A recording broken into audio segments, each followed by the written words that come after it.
Hi everyone, today I'm going to go over how to replace the cabin air filter in your Corolla IM or Scion IM.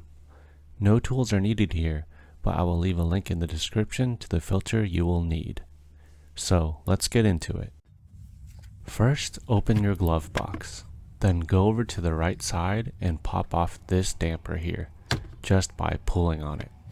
Then move on to the left side of the glove box where you will need to squeeze the compartment away from the wall since there's this protrusion resting in the cutout.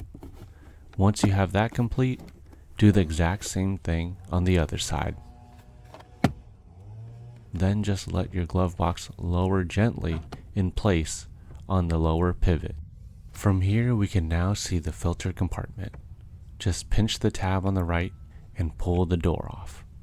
When replacing the filter, just make sure that the airflow is lined up what you had in there last.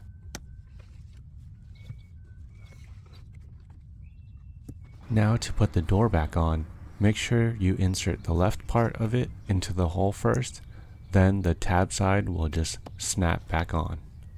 Next, rotate the glove box back upward where you will see the sides snap back into place. Then lastly, pop the damper back on and you're all done. I hope that this video helped you, and thanks for watching.